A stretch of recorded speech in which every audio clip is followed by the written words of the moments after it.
Hello, in this section we are discussing about aerial photos. Aerial photos. Simple ആയിട്ട് പറയുന്നെങ്കിൽ ഏതെങ്കിലും ഒരു aerial പ്ലാറ്റ്ഫോമിൽ നിന്നും എടുക്കുന്ന ഒരു ഫോട്ടോ ആണ് ഏരിയൽ ഫോട്ടോ. കുറച്ചുകൂടെ പ്രിസൈസ് ആയിട്ടുള്ള ഡെഫിനിഷൻ പറയുന്നത് a photography taken from the air with a camera axis pointing downward at the time of exposure is known as aerial photo. ഏതെങ്കിലും ഒരു ഏരിയൽ പ്ലാറ്റ്ഫോമിൽ നിന്നും ഒരു ക്യാമറയോ അല്ലെങ്കിൽ സെൻസറിന്റെ സഹായത്തോടു കൂടി ഫോട്ടോഗ്രാഫി എടുക്കുന്ന സമയത്ത് ക്യാമറയുടെ ആക്സിസ് താഴോട്ടാണ് പോയിന്റ് ചെയ്യുന്നതെങ്കിൽ, അതായത് ഫോട്ടോ എടുക്കുന്ന ടൈം ഓഫ് എക്സ്പോസറിൽ അതിന്റെ ക്യാമറ ആക്സിസ് താഴോട്ടാണ് പോയിന്റ് ചെയ്യുന്നതെങ്കിൽ അത്തരത്തിൽ എടുക്കുന്ന ഫോട്ടോഗ്രാഫ്സിനെയാണ് ഏരിയൽ ഫോട്ടോഗ്രാഫ്സ് എന്ന് പറയുന്നത്. An aerial photograph differs from a normal photograph that it gives a three-dimensional view of features it shows. ഒരു ഏരിയൽ ഫോട്ടോഗ്രാഫ് സാധാരണഗതിയിലുള്ള നോർമൽ ഫോട്ടോഗ്രാഫിൽ നിന്നും വ്യത്യാസപ്പെടുന്നത് ഏരിയൽ ഫോട്ടോഗ്രാഫ് ഒരു 3D വ്യൂ ആണ് നൽകുന്നത്. An aerial camera mounted on an aircraft usually takes aerial photograph. Usually എയർക്രാഫ്റ്റിൽ അല്ലെങ്കിൽ ഹെലികോപ്റ്ററിൽ mount ചെയ്ത് വയ്ക്കുന്ന cameras ആണ് ഏരിയൽ ഫോട്ടോഗ്രാഫ് എടുക്കുന്നത്. Scale of aerial photograph. The scale of a photograph is defined as the ratio of a distance on a photograph to the distance corresponding to it on ground. Aerial ഫോട്ടോഗ്രാഫിന്റെ scale പറയുന്നത് photo distance by corresponding ground distance എന്നാണ്. അതായത് ഒരു ഫോട്ടോഗ്രാഫിലെ ഏതെങ്കിലും രണ്ട് points തമ്മിലുള്ള ഡിസ്റ്റൻസും അതുപോലെ തന്നെ അതിനെ കറസ്പോണ്ടിങ് ആയിട്ട് ഗ്രൗണ്ടിൽ വരുന്ന രണ്ട് പോയിന്റ്സും തമ്മിലുള്ള ഡിസ്റ്റൻസിന്റെ റേഷ്യോ ആണ് സ്കെയിൽ ഓഫ് ഏരിയൽ ഫോട്ടോഗ്രാഫ്. അതിനെ F/H എന്ന് പറയും. അതിൽ F എന്ന് പറയുന്നത് ഫോക്കൽ ലെങ്ത് ഓഫ് ദ ലെൻസും H എന്ന് പറയുന്നത് flying height of aircraft above the ടെറൈനുമാണ്. അപ്പോൾ രണ്ട് രീതിയിൽ നമുക്ക് അതിനെ ഡിഫൈൻ ചെയ്യാം. Photo distance by ground distance എന്നും പറയാം, അല്ലെങ്കിൽ focal length of the lens by flying height of aircraft above the terrain എന്നും പറയാം. Geometry of aerial photographs. First, photo principal point. The point of intersection of the optical axis of camera with a photo plane. ക്യാമറയുടെ optical ആക്സിസും photo പ്ലെയിനും തമ്മിൽ intersect ചെയ്തുണ്ടാക്കുന്ന പോയിന്റിനെ photo principal point എന്ന് വിളിക്കുന്നു. അത് ഡിനോട്ട് ചെയ്യുന്നത് സ്മോൾ ലെറ്റർ P ആണ്. ഇനി ഒപ്റ്റിക്കൽ ആക്സിസ് എന്ന് പറയുന്നത് ക്യാമറ ലെൻസിൽ കൂടെ കടന്നു പോകുന്ന ഇമേജറി ലൈൻ ആണ് optical axis. Ground principal point. The point of intersection of optical axis of camera with the ground plane. Ground പ്ലെയിനും ക്യാമറയുടെ ഒപ്റ്റിക്കൽ ആക്സിസ് തമ്മിൽ ഇന്റർസെക്ട് ചെയ്തുണ്ടാക്കുന്ന പോയിന്റിനെ ഗ്രൗണ്ട് പ്രിൻസിപ്പൽ പോയിന്റ് എന്ന് വിളിക്കുന്നു. അത് ക്യാപിറ്റൽ ലെറ്റർ P ഉപയോഗിച്ചാണ് റെപ്രസെന്റ് ചെയ്യുന്നത്. Perspective centre. The point of origin of bundle of light rays. ഏത് പോയിന്റിൽ നിന്നാണോ ലൈറ്റ് റേസ് ഉത്ഭവിക്കുന്നത് അതിനെ പെർസ്പെക്റ്റീവ് സെന്റർ എന്ന് പറയുന്നു. ക്യാമറയുടെ കാര്യത്തിൽ മിക്കവാറും ലെൻസിൽ നിന്നാണ് അത് ഉത്ഭവിക്കുന്നത്, അതുകൊണ്ട് ക്യാമറ ലെൻസ് ആണ് അതിന്റെ perspective centre. Photo nadir point N. The image point corresponding to it on the photo plane. ഒരു ഫോട്ടോ പ്ലെയിനിൽ ഉണ്ടായി വരുന്ന ഇമേജ് പോയിന്റിനെയാണ് നാദർ പോയിന്റ് എന്ന് പറയുന്നത്. അതിനെ സ്മോൾ ലെറ്റർ N ഉപയോഗിച്ചിട്ടാണ് റെപ്രസെന്റ് ചെയ്യുന്നത്. Ground nadir point. The point vertically below the perspective center on the ground. Camera ലെൻസിന് തൊട്ട് താഴെ ഗ്രൗണ്ടിൽ കാണപ്പെടുന്ന പോയിന്റിനെയാണ് ഗ്രൗണ്ട് നാദർ പോയിന്റ് എന്ന് പറയുന്നത്. അതിനെ റെപ്രസെന്റ് ചെയ്യുന്നത് capital letter N. Photo isocenter. The point of intersection of the bisector of the angle between the camera axis and vertical with the photo plane. Photo പ്ലെയിനിലെ വെർട്ടിക്കലും അതുപോലെ തന്നെ ക്യാമറയിൽ നിന്ന് വരുന്ന ക്യാമറ ആക്സിസും തമ്മിൽ ഇന്റർസെക്ട് ചെയ്ത് ഉണ്ടാക്കുന്ന ആംഗിളിനെയാണ്, ആ ഒരു പോയിന്റിനെയാണ് ഫോട്ടോ ഐസോസെന്റർ എന്ന് പറയുന്നത്. Ground isocenter. The point of intersection of the bisector of the angle between camera axis and vertical with the ground plane. ക്യാമറയിൽ നിന്ന് വരുന്ന ക്യാമറ ആക്സിസ് ഉണ്ടാക്കുന്ന ആംഗിളും ഈ ഗ്രൗണ്ട് പ്ലെയിനിലുള്ള വെർട്ടിക്കലും തമ്മിൽ ഇന്റർസെക്ട് ചെയ്ത് ഉണ്ടാക്കുന്ന ഒരു പോയിന്റിന്റെ ആംഗിളിനെ ഗ്രൗണ്ട് ഐസോസെന്റർ എന്ന് പറയുന്നു. ക്യാപിറ്റൽ ലെറ്റർ I ഉപയോഗിച്ചിട്ടാണ് അതിനെ റെപ്രസെന്റ് ചെയ്യുന്നത്. ഏരിയൽ ഫോട്ടോഗ്രാഫ്സിന്റെ ജോമെട്രി പറയുമ്പോഴത്തേക്കും ഒബ്ലിക് ഫോട്ടോഗ്രാഫും അതുപോലെ തന്നെ വെർട്ടിക്കൽ ഫോട്ടോഗ്രാഫും എൻറ്റയർ ഡിഫറെന്റ് ആണ്. വെർട്ടിക്കൽ ഫോട്ടോഗ്രാഫിൽ പ്രധാനമായും പ്രിൻസിപ്പൽ പോയിന്റ്സും ഫോക്കൽ നിന്നും ഫ്ലൈയിങ് ഹൈറ്റും മാത്രമേ കാണാറുള്ളൂ. നേരത്തെ പറഞ്ഞതുപോലത്തുള്ള ഐസോസെന്റേഴ്സോ അല്ലെങ്കിൽ നാദർ പോയിന്റോ ഒന്നും തന്നെ വെർട്ടിക്കൽ ഫോട്ടോഗ്രാഫ്സിൽ കാണാറില്ല. Focal length. The distance from the perspective center to the photo plane along the optical axis. Perspective centre അല്ലെങ്കിൽ ക്യാമറ ലെൻസ് തൊട്ട് ഫോട്ടോ പ്ലെയിൻ വരെയുള്ള ആ ഡിസ്റ്റൻസ്, അതായത് ഒപ്റ്റിക്കൽ ആക്സിസിൽ കൂടെ കടന്നു പോകുന്ന ആ ഡിസ്റ്റൻസിനെ വിളിക്കുന്ന പേരാണ് focal length small letter F ഉപയോഗിച്ചിട്ടാണ് അതിനെ റെപ്രസെന്റ് ചെയ്യുന്നത്. Flying height, vertical distance from the perspective center to the ground. Vertical distance perspective center മുതൽ ഗ്രൗണ്ട് വരെയാണെങ്കിൽ അതിനെ വിളിക്കുന്നത് ഫ്ലൈയിങ് ഹൈറ്റ് എന്നാണ്. അതിനെ ക്യാപിറ്റൽ ലെറ്റർ എച്ച് വെച്ചാണ് റെപ്രസെന്റ് ചെയ്യുന്നത്. ഈ എഫ് ബൈ എച്ച് ആണ് സ്കെയിലായിട്ട് നമ്മൾ എടുക്കുന്നത്. Types of aerial photographs based on orientation. Depending on the orientation of the optical axis of camera, aerial photographs are classified as vertical, oblique, convergent and trimmed photographs. ഒരു ക്യാമറയിലെ optical ആക്സിസിന്റെ orientation അനുസരിച്ച് aerial ഫോട്ടോഗ്രാഫ്സിനെ നാലായിട്ടാണ് classify ചെയ്തിട്ടുള്ളത്. Vertical photograph, oblique photograph, convergent photograph, trimmed photographs. Vertical photographs. A photograph taken with the optical axis of camera pointing vertically downward is called a vertical photograph. ഒരു aerial photograph എടുക്കുന്ന സമയത്ത് അതിന്റെ ക്യാമറയുടെ optical axis vertical ആയിട്ടാണ് downward ആയിട്ട് point ചെയ്യുന്നതെങ്കിൽ അത്തരത്തിലുള്ള ഫോട്ടോഗ്രാഫ്സിനെയാണ് vertical photographs എന്ന് പറയുന്നത്. ഇവിടെ നമുക്ക് കാണാൻ സാധിക്കും ഈ ഇതിലൊരു ക്യാമറ ലെൻസ് ഉണ്ട്. ഇതിൽ നിന്നുള്ള ഒപ്റ്റിക്കൽ ആക്സിസ് വെർട്ടിക്കൽ ആയിട്ടാണ് താഴോട്ട് പോയിന്റ് ചെയ്ത് കാണപ്പെടുന്നത്. The optical axis is inclined at an angle plus or minus 3 degrees from the vertical, resulting in an image with little or no relief and a relatively small amount of area is covered. ഈ optical ആക്സിസിന് inclination വരാം, പക്ഷേ inclination എന്ന് പറയുന്നത് +or -3 വരെ വരാറുള്ളൂ. അതായത് 93 അല്ലെങ്കിൽ 87 degree അതിനിടയിൽ വരെ മാത്രമേ അതിന് ഇൻക്ലിനേഷൻ വരാറുള്ളൂ. അതുകൊണ്ട് തന്നെ ഈ ഫോട്ടോഗ്രാഫ്സിൽ നിന്ന് കിട്ടുന്ന ഇമേജസിൽ വളരെ ചെറിയതായിട്ടുള്ള രീതിയിലുള്ള റിലീഫോ അല്ലെങ്കിൽ റിലീഫ് കാണാറേ ഇല്ലായിരിക്കും. പിന്നെ ഇത് കവർ ചെയ്യുന്നത് വളരെ ചെറിയ ഏരിയ ആയിരിക്കും. Vertical photographs taken with a single lens prime camera is the most common use of aerial photography for remote sensing and mapping purpose. ഏറ്റവും കൂടുതൽ റിമോട്ട് സെൻസിങ് പർപ്പസിനും മാപ്പിംഗ് പർപ്പസിനും വേണ്ടിയിട്ട് യൂസ് ചെയ്യുന്നത് സിംഗിൾ ലെൻസ് പ്രൈം ക്യാമറ വെച്ചെടുക്കുന്ന vertical photographs ആണ്. ഈ right സൈഡിൽ കാണുന്നത് വെർട്ടിക്കൽ ഫോട്ടോഗ്രാഫ്സിന് ഒരു എക്സാമ്പിൾ ആണ്. Oblique photographs. A photograph taken with optical axis of the camera tilted is called oblique photograph.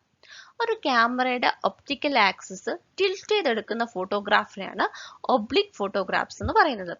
A photograph of this type covers large area of ground, but the quality of the image deteriorates towards the end of the photograph. ഇതിന്റെ ഒരു പ്രത്യേകത oblique photograph ഒരു large area cover ചെയ്യുന്നുണ്ട്, പക്ഷേ അതിന്റെ സൈഡുകളിൽ എത്തുമ്പോഴത്തേക്കും അതിന്റെ quality കുറഞ്ഞു വരും ആ ഫോട്ടോഗ്രാഫിന്റെ സൈഡുകളിൽ. The oblique photograph may be divided into two categories: low oblique photograph, high oblique photograph. Low oblique photographs. If the amount of the tilt of the camera axis is more than 3 degrees, it is a low oblique photograph.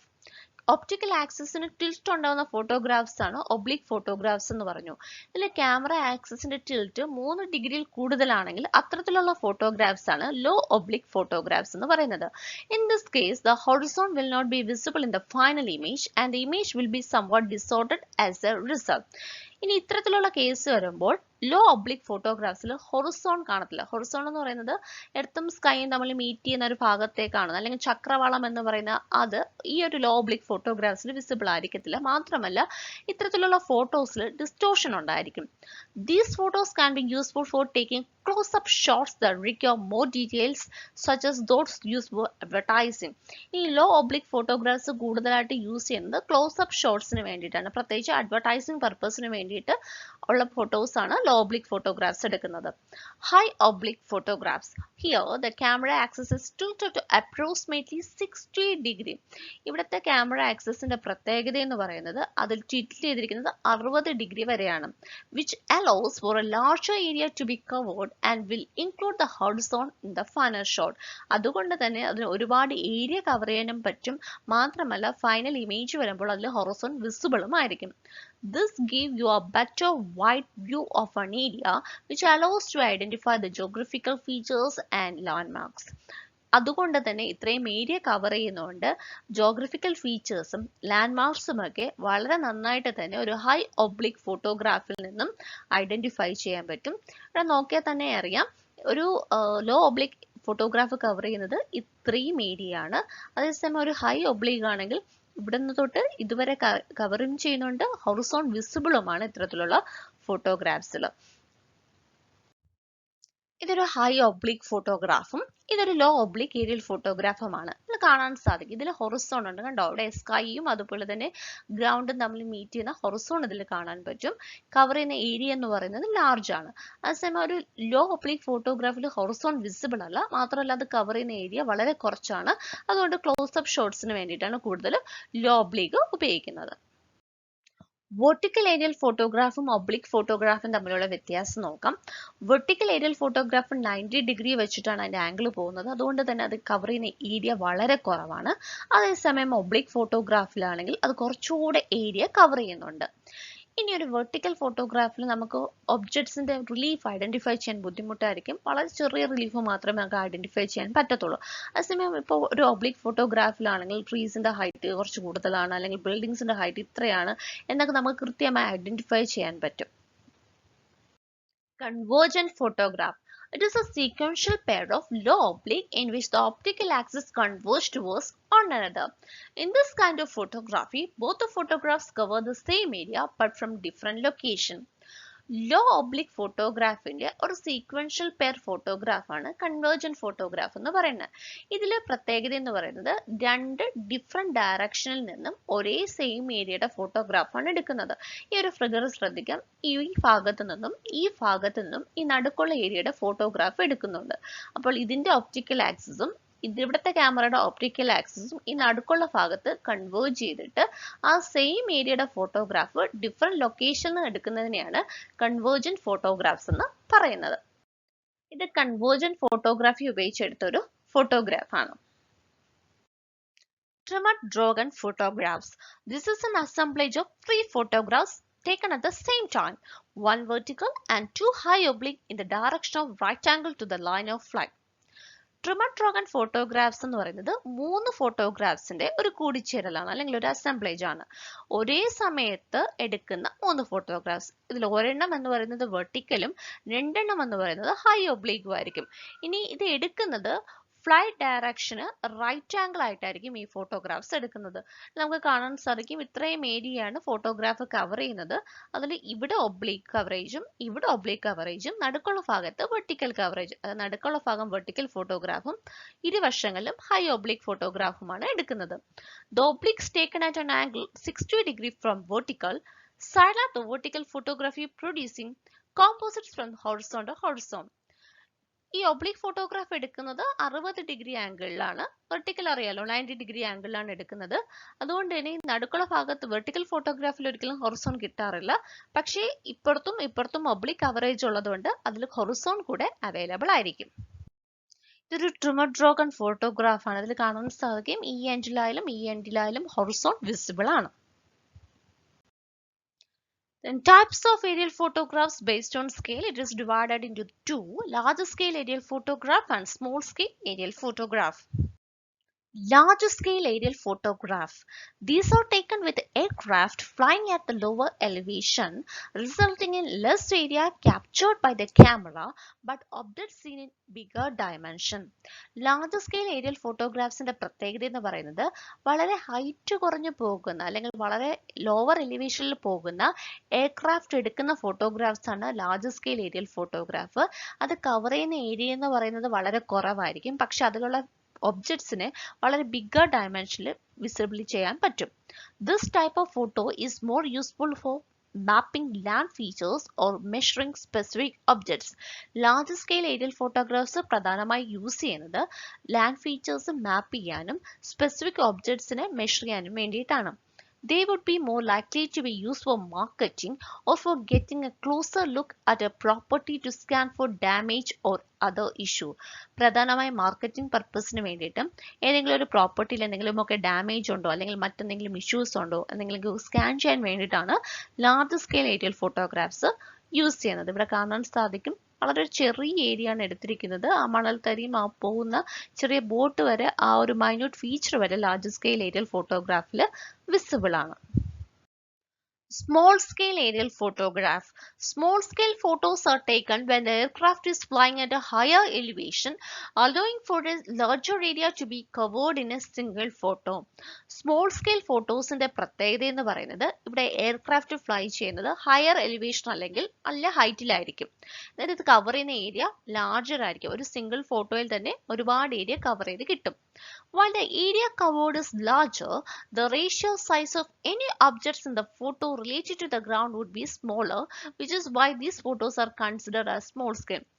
Area cover ചെയ്യുന്നത് large ആയതുകൊണ്ട് തന്നെ ഏറ്റവും minute ആയിട്ടുള്ള feature കാണാൻ പറ്റുന്നതിന്റെ size എന്ന് പറയുന്നത് comparatively smaller ആയിരിക്കും. അതുകൊണ്ടാണ് ഇതിനെ സ്മോൾ സ്കെയിൽ ഏരിയൽ ഫോട്ടോഗ്രാഫ്സ് എന്ന് വിളിക്കുന്നത്.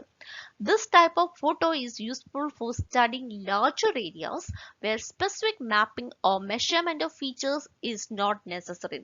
ഇത്തരത്തിലുള്ള ഫോട്ടോഗ്രാഫ്സ് പ്രധാനമായിട്ടും എടുക്കുന്നത് ലാർജ് സ്കെയിൽ മാപ്പിങ്ങിനല്ല, അതേസമയം സ്മോൾ സ്കെയിൽ മാപ്പിങ്ങിനാണ്.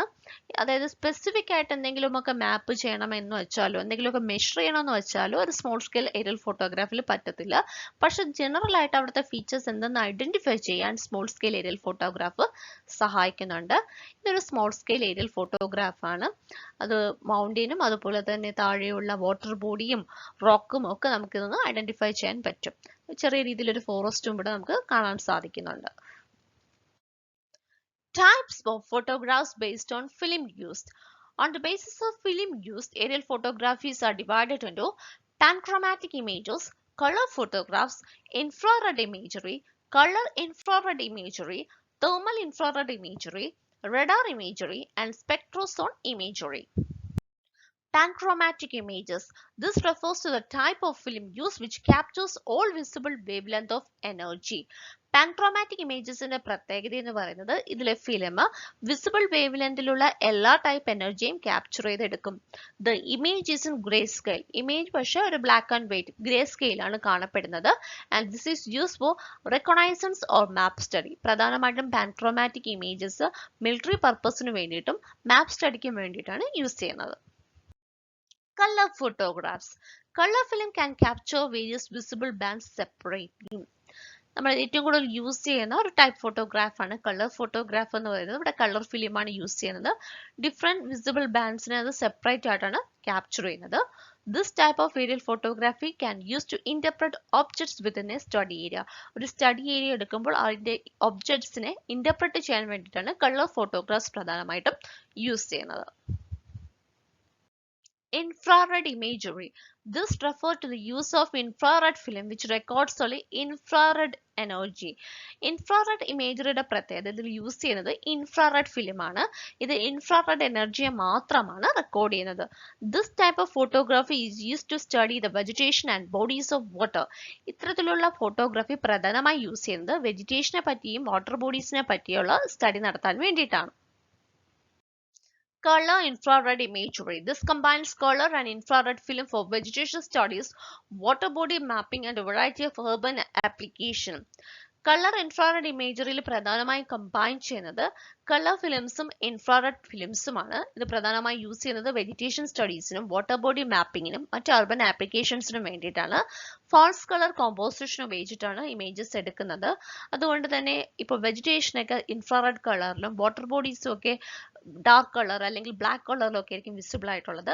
അപ്പോൾ ഫീച്ചേഴ്സ് ഒക്കെ ഐഡന്റിഫൈ ചെയ്യാൻ കളർ ഇൻഫ്രാറെഡ് ഇമേജറി സഹായിക്കുന്നുണ്ട്. Thermal infrared imagery. This captures not only infrared images but temperature variations as well. Thermal infrared ഇമേജറിയുടെ പ്രത്യേകത ഇവിടെ ഇൻഫ്രാറെഡ് പോർഷൻ മാത്രമല്ല, പകരം അതിന്റെ ടെമ്പറേച്ചർ വേരിയേഷൻസ് കൂടെ ക്യാപ്ചർ ചെയ്യുന്ന ഒരു ഇമേജ് ആണ് thermal infrared imagery. Experts use this type of imagery four temperature studies. ഇത് പ്രധാനമായും ടെമ്പറേച്ചർ സ്റ്റഡീസ് കണ്ടക്ട് ചെയ്യാൻ വേണ്ടിയിട്ടാണ് യൂസ് ചെയ്യുന്നത്. Radar imagery. This film captures radar waves or microwaves which typically contain a lot of noise and require correction. Radar imagery പ്രധാനമായിട്ടും capture ചെയ്യുന്നത് radar വേവ്സിനെയോ അല്ലെങ്കിൽ microwave വേവ്സിനെയാണ്. അതുകൊണ്ട് തന്നെ ഇതിൽ ഒരുപാട് നോയ്സും ഒക്കെ ഉണ്ടായിരിക്കും. അതുകൊണ്ട് ഇത്തരത്തിലുള്ള ഇമേജസ് പ്രധാനമായിട്ടും കറക്ഷന് വിധേയമാക്കാനുണ്ട്. Experts use these images for weather application and tecomorphic studies. ഇത് പ്രധാനമായിട്ട് യൂസ് ചെയ്യുന്നത് വെതർ പർപ്പസിന് വേണ്ടിയിട്ടും അതുപോലെ തന്നെ ടെക്കോമോർഫിക് സ്റ്റഡീസിന് വേണ്ടിയിട്ടാണ്. Last, Spectrosonal images. These images capture portions of the electromagnetic spectrum and can use them for mapping application. Spectrosonal imagesന്റെ പ്രത്യേകത electromagnetic സ്പെക്ട്രത്തിലുള്ള എല്ലാ പോർഷൻസിനെയും ഇത് ക്യാപ്ചർ ചെയ്യുന്നുണ്ട്. പ്രധാനമായിട്ടും മാപ്പിംഗ് ആപ്ലിക്കേഷൻസിന് വേണ്ടിയിട്ടാണ് സ്പെക്ട്രാസോണൽ ഇമേജസ് യൂസ് ചെയ്യുന്നത്.